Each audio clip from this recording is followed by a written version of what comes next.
जंग आज़ादी में मुसलमानों का योगदान, ये टॉपिक मुझे दिया गया है।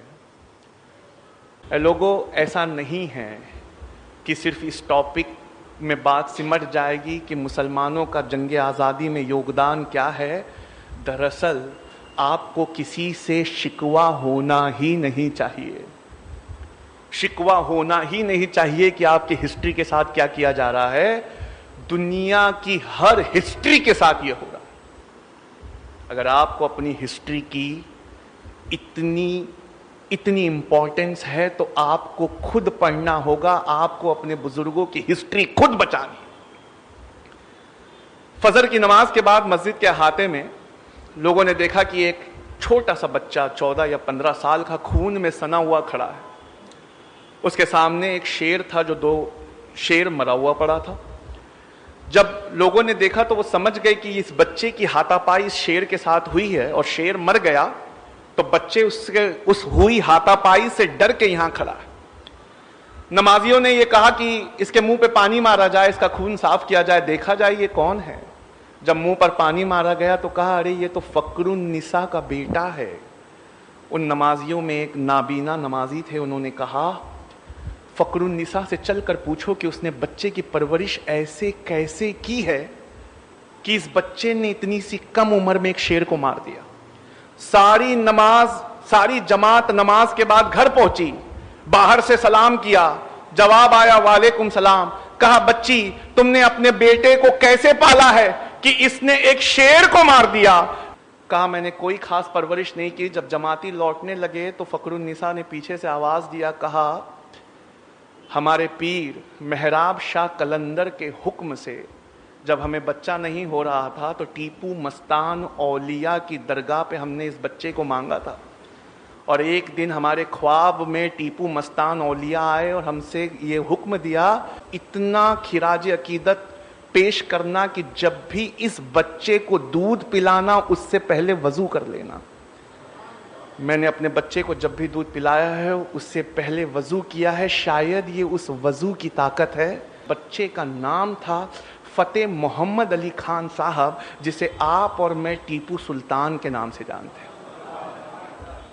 गूगल पर जब आप कॉनग्रीव रॉकेट ऐसे टाइप करेंगे या मैसूरियन रॉकेट ऐसे टाइप करेंगे तो एक गूगल पेज डिस्प्ले करेगा। इस पेज पर यह लिखा हुआ है कि मैसूरियन रॉकेट ये इंडिया की पहली मिसाइल थी। इन मैसूरियन रॉकेट को लाया किसने? कहा, हैदर अली और उनके बेटे टीपू सुल्तान ने। इस मैसूरियन रॉकेट के बारे में जो किताब गूगल पे खुलती है उसका नाम है कॉनग्रीव रॉकेट। उसमें सर विलियम कॉनग्रीव लिखते हैं 1799 में टीपू सुल्तान को मारा गया। 1801 में उनसे जब्त की हुई बहुत सारी मिसाइलों को इंग्लैंड भेजा गया। 1801 से 1805 तक मैंने उन मिसाइलों पर रिसर्च की, लेकिन मैं उनके डिजाइन को समझ नहीं पाया। ऐसा नहीं था कि इंग्लैंड में मिसाइलें नहीं थी, लेकिन मैसूरियन रॉकेट 2 किलोमीटर से ज्यादा वार करते थे। और जब उस मिसाइल को समझने में हम नाकाम रहे तो अंग्रेजों ने यहां से एक किताब भिजवाई जो आज पेरिस के म्यूजियम में रखी हुई है। उस किताब का नाम है फतहुल मुजाहिदीन। लिखने वाले का नाम टीपू सुल्तान है। और क्या आप जानते हैं, उस किताब में उस रॉकेट के पूरे डिजाइन को टीपू सुल्तान ने समझाया है। कहा, विलियम कॉनग्रीव लिखते हैं, आपके गूगल पे खुला हुआ है, अगर आप चाहें तो पढ़ सकते हैं कि उन मैसूरियन रॉकेट्स को कन्वर्ट करके मैंने पहली कॉनग्रीव मिसाइल जो 2 किलोमीटर से ज्यादा वार करती थी उसे मैंने बनाया। ये आपके बुजुर्गों की हिस्ट्री है कि जब टेक्नोलॉजी और साइंस आती तो उनका सर आसमानों में रहता, और जब दीन इलाही की बात आती तो उनका दिल झुका हुआ रहता। तुम ऐसा क्यों नहीं करते? क्या मशीयत इलाही तुमसे ये नहीं चाहती कि जब दीन की बात आए तो तुम्हारा दिल झुका हुआ हो, जब टेक्नोलॉजी की बात आए तो producer, manufacturer, research and development class में तुम्हारा नाम लिया जाए? क्या तुम अपनी उस हिस्ट्री को भूल गए कि पहली तोप इंडिया में लाने वाला जहीरुद्दीन मोहम्मद बाबर था? पहली पक्की सड़क बनवाने वाला शेर शाह सूरी था। पहला रॉकेट लाने वाला शेर मैसूर टीपू सुल्तान था। और भारत को अग्नि मिसाइल, पृथ्वी मिसाइल ये बनाकर देने वाला भी एपीजे अब्दुल कलाम था। क्या ये मशीयत इलाही तुमसे ये नहीं चाहती कि दीन और दुनिया दोनों तुम्हारी हो जाए? अंग्रेजों ने इस फलसफे को समझा कि जिसके पास एजुकेशन है दुनिया उसके कदमों में है। हमारी पहली आयत इकरा है। इकरा का मतलब पढ़ो, उसके बावजूद हमारी आंखें नहीं खुलती। मेरे दोस्तों ने मुझ पे पाबंदी लगाई है कि आज यहां से इस्तेमाल जितनी भी किताबें मैं करूंगा एक भी मुस्लिम ऑथर की नहीं होना चाहिए। तो मैंने चुन चुनकर सारी किताबें अंग्रेजों की लिखी हुई लाई है। पहला विद्रोह इंडिया में 1773 में हुआ था। 1773 में पहला विद्रोह हुआ। इस विद्रोह का नाम फकीर रेबेलियन था। इस विद्रोह का नाम आज भी किताबों में फकीर एंड सन्यासी रेबेलियन के नाम से जाना जाता है। इस फकीर और सन्यासी रेबेलियन का तरीका यह था, इस पर पूरी एक किताब बैंकिम चंद्र चटर्जी ने लिखी है। इस किताब का नाम आनंद मठ है। और आईएएस के एग्जाम में कई बार पूछा जाता है कि फकीर और सन्यासी रेबेलियन, इस रेबेलियन को किस किताब में सबूत पाए जाते हैं? इसमें सन्यासी, साधु संत और सूफी ये करते कि कंधे से कंधा मिलाकर एक बड़ी भीड़ के साथ अंग्रेजों के गोडाउन तक जाते। उस समय भूखमरी चल रही थी, पर गोडाउनों में अनाज भरा हुआ था। उस गोडाउन के अनाज को तोड़कर गरीब हिंदू और मुसलमानों में बांट देते। आर्कियोलॉजिकल सर्वे ऑफ इंडिया के मौजूदा डायरेक्टर हैं, उनका नाम मेरे पास है, आनंद भट्टाचार्य। इन्होंने 2013 में एक किताब लिखी है। मैं उस किताब में से एक लाइन पढ़ना चाहता हूं आपके सामने। वो अपनी किताब में लिखते हैं कि बंगाल और बिहार के घने जंगलों का फायदा लेकर सन्यासियों और फकीरों ने इस बगावत को 50 साल तक जारी रखा। LSS O'Malley, ये अंग्रेज ऑथर हैं, इन्होंने लिखा है history of Bengal, Bihar and Orissa, page number 88, 85 और 86 में पढ़ रहा हूं। In 1763, Muslim fakirs revolted under the leadership of Majnu Shah फकीर। पहली बगावत, उसका पहला लीडर, उसका नाम लिख रहे हैं अंग्रेज, मजनू शाह फकीर। आगे की लाइन में लिखते हैं, द सन्यासी leader Bhavani Pathak was his close associate, उसका बहुत गहरा दोस्त था। After the death of Majnu Shah के मर जाने के बाद मूसा शाह, चिराग अली, नूरुल मोहम्मद, इन्होंने इस बगावत को 1803 तक जारी रखा। यानी ये वो दिन थे जब कंधों से कंधा मिलाकर ह और म, जिसको मिला दो तो हम हो जाता है, यानी हिंदू और मुस्लिम, ये कंधे से कंधा मिलाकर आजादी, जंग आजादी के लिए लड़ते थे। 1857 की बगावत, जिसे अंग्रेज बगावत कहते हैं, हम उसे 1857 की अजीम लड़ाई कहते हैं। आप जानते हैं ये लड़ाई क्यों हुई थी? गाय की चर्बी और सूअर की चर्बी कारतूसों में लगाने की वजह से बड़े पैमाने पर पूरे इंडिया में ये लड़ाई लड़ी गई। 1857 की इस बगावत में एक नाम आता है दिलावर जंग अहमदुल्लाह शाह मद्रासी।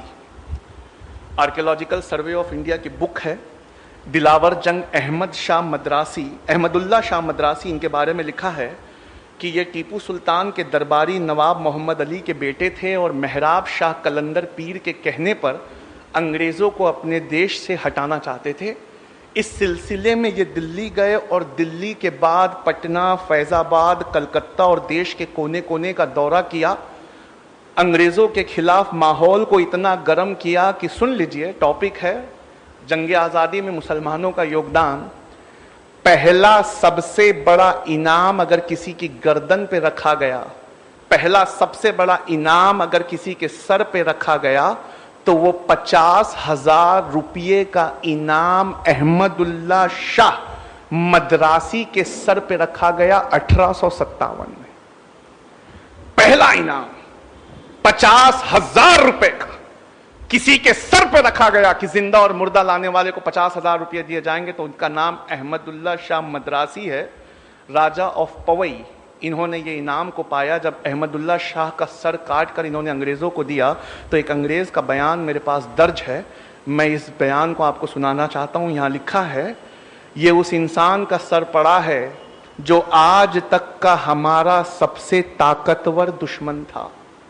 1857 के उलमाओं की फहरिस्त बहुत लंबी है, मौलाना उस पर बात कर चुके हैं। मौलाना लियाकत अली खान हो या मौलाना बख्त खान हो या खान बहादुर खान हो या हिकमतुल्लाह खान हो, 1857 की यह फहरिस्त बहुत लंबी है। और जैसा कि मौलाना ने आपको बताया, पहला फतवा जंगे आज़ादी की लड़ाई का जिसने दिया था उसका नाम अल्लामा फजले हक खैराबादी था। अल्लामा फजले हक खैराबादी ने जब यह फतवा दिया और दिल्ली आज़ाद हुआ, तो दिल्ली को वापस पाने के लिए अंग्रेज़ों ने बहुत मेहनत की। मेरे पास लेफ्टिनेंट हॉडसन की एक किताब का एक पैराग्राफ मौजूद है। लेफ्टिनेंट हॉडसन ये वो शख्स थे जिन्होंने दिल्ली को दोबारा जीता। वो लिखते हैं, हमें इंग्लैंड से टेलीग्राम आया था। इस टेलीग्राम में लिखा था, 1857 की बगावत दरअसल मुसलमान उलमाओं की बगावत है। जहां पर भी टोपी और दाढ़ी वालों को देखो, इन्हें बिने मुकदमे के लटका दो। लेफ्टिनेंट हॉडसन अपनी किताब में लिखते हैं, फिर क्या था, हम निकल पड़े, दाढ़ी और टोपी वालों को ढूंढ ढूंढ कर निशाना बनाते। हम उनसे यह नहीं पूछते कि तुमने क्या किया है, बस हमारी गोलियां उनका सीना और सर तलाशती। कर्नल नील, इन्होंने पटना और इलाहाबाद और कानपुर को दोबारा अंग्रेजों के कब्जे में लाया था। वो अपनी किताब में लिखते हैं, मुझे इस बात पर फक्र है। कर्नल नील लिख रहे हैं अंग्रेजों के लिए, हमारे लिए नहीं लिख रहे। तो लिखते हैं, मुझे इस बात पर फक्र है कि मैंने सैकड़ों लोगों को बिना मुकदमे के ही फांसी दे दी। उस जमाने में एक बेहतरीन हिंदू इतिहासकार दिल्ली में रहा करते थे, दुर्गादास बंदोपाध्याय। वो अपनी किताब में लिखते हैं, मैं उनकी किताब से एक पैराग्राफ पढ़ना चाहता हूं। ये इलाहाबाद में थे जब 1857 की बगावत हुई, वो इलाहाबाद में थे। वो लिखते हैं, इलाहाबाद के चारों ओर 1857 के बाद कई सालों तक एक झाड़ नहीं मिलता था। इलाहाबाद के चारों ओर 1857 के बाद कई सालों तक एक झाड़ नहीं मिलता था, क्योंकि मरने वालों की तादाद इतनी ज्यादा थी कि या तो वो लकड़ी कब्र में पट्टा बना के लगा दी गई या चीता पर लकड़ी बनाकर जला दी गई। क्या आप सोच सकते हैं कि वो क्या जुल्म सितम होगा कि झाड़ इलाहाबाद से खाली हो गए, या वो कब्रों में तख्ते बनकर लग गए, या चिताओं पर लकड़ी बनकर जल गए। ये 1857 की चीज थी। द टाइम्स अखबार उस समय इंग्लैंड से निकलता था। मेरे पास जनवरी 1861 की एक पेपर कटिंग है। द टाइम्स अखबार जो लंदन से निकलता था, उसमें करेस्पॉन्डेंट का नाम रसेल है। ये रसेल ने अपने फ्रंट पेज पे द टाइम्स अखबार के लिखा है, अंग्रेज सरकार उलमाओं के दिल में हमेशा के लिए डर बिठाना चाहती थी, इसलिए नफीस उलमाओं को सूअर की चमड़ी में जिंदा सिया गया और सूअर की चर्बी के खिलाफ फतवा देने वाले मुस्लिम उलमाओं को जबरदस्ती पोर्क खिलाया गया। ये कुर्बानियां हैं जो आपके आलिमों ने दी हैं। सर जेम्स आउटरम और एडवर्ड टिमस, ये राइटर हैं एक किताब के। उस किताब से मैं एक लाइन पढ़ना चाहता हूं, सिर्फ एक लाइन। जिन 51,200 लोगों को फांसियां हुई, उसमें उल्मा, अभी मुसलमान भी नहीं कह रहा हूं, मुसलमानों में ऊंची कैटेगरी उल्मा कह रहा हूं, जिन 51,200 लोगों को फांसियां हुई 1859, 60 और 61 में, उनमें उलमाओं की तादाद सिर्फ 27,000 थी। यानी सिर्फ उलमा 27,000 से ज्यादा थे। 51,200 लोगों को फांसियां हुई। लोगों, इतिहास में आपका रिकॉर्ड है जो दम तोड़ रहा है। ग्रोवर एंड ग्रोवर की एक बुक है, उसमें वो लिखते हैं, भगत सिंह को एक अंग्रेज ने पूछा, भगत सिंह ये एक ऐसी शख्सियत है, उनसे एक अंग्रेज ने, उन पर मुकदमा चल रहा था, तो भरे कोर्ट में भगत से कहते हैं, this people ruled you for more than 800 years. इन्होंने तुम पर 800 साल हुकूमत की, तुमने कभी बम नहीं फेंका। हमें आए 150 साल हुआ है और सेंट्रल लेजिस्लेटिव असेंबली में भगत सिंह तुमने बम फेंक दिया। भगत सिंह मुस्कुरा के कहते हैं, सर बम में ना छर्रा था ना केमिकल थे, हम आपको मारना नहीं चाहते थे। जज ने कहा तो फिर बम क्यों फेंका? कहा बहरों को सुनाने के लिए धमाके की जरूरत होती है। भगत सिंह से कहा कि 800 साल इन्होंने तुम पे राज किया, कभी बम नहीं फेंका। कहा सर कैसा राज किया? ऐसा राज किया कि हमारे देश का नाम सोने की चिड़िया पड़ गया। ये सोने की चिड़िया की चहक है जो आपको 7 समुंदर दूर से खींच कर लाई। और 150 साल आपने कैसा राज किया? एक लाइन में बताना चाहूं, और भगत गजब के विद्वान थे। भगत कहते हैं 150 साल आपने कैसे राज किया? अगर एक लाइन में कहना चाहूं तो आपने एक स्पंज की तरह राज किया। ये स्पंज गंगा के किनारे से हीरे मोती चूस कर ले जाता, और जब इसे थेम्स, लंदन में नदी है, थेम्स के किनारे निचोड़ा जाता तो दौलत बरसने लगती। ये जो दौलत आप यहां से भिगा भिगा कर ले गए हैं, सारे कल कारखाने और औद्योगिक क्रांति उसी से आई। और इन्होंने कैसा राज किया? इन पठानों और मुगलों ने इसे अपना घर बना लिया, इसी की धूल में अपने आप को मिला दिया, और जो पैसा यहां से लिया यहीं खर्च कर दिया। पेज नंबर है 169, बुक का नाम है ग्रोवर एंड ग्रोवर। आप भगत सिंह के इस बयान को वहां पढ़ सकते हैं। वीर सावरकर कहते हैं कि क्या आप जानते हैं 1857 में सबसे बड़ा, जिसका सबसे बड़ा नुकसान हुआ वो कौन था? वो थे आखिरी मुगल बादशाह बहादुर शाह जफर। वीडी सावरकर लिखते हैं कि मैंने जॉन निकलसन की किताब से इस चीज को कॉपी किया है कि जॉन निकलसन ने लिखा कि हमने सवेरे बहादुर शाह पर यह जोर डाला कि आप नाश्ता करिए। बहादुर शाह ने कहा हमें खाने की तबीयत महसूस नहीं होती, क्योंकि रात को हमने उनकी आंखों में पॉइजनस ऑइंटमेंट लगाया था। पॉइजनस ऑइंटमेंट लगाने से वो हल्के हल्के नाबीना होना शुरू हो गए थे, क्योंकि इस्लामिक लॉ में एक अंधा इंसान राजा नहीं हो सकता। हमने जोर डाला नहीं आप नाश्ता करिए, और जब उनके मर्जी के खिलाफ नाश्ता लाया गया तो लाल कलर के मखमल से ढके हुए 3 कटे हुए सर दिए गए। 2 उनके बेटे के थे, 1 उनके पोते का था। ये जुल्म सितम जब आपने सहा है तो यह टॉपिक उठता कहां से है कि मुसलमानों का जंगे आजादी में क्या योगदान।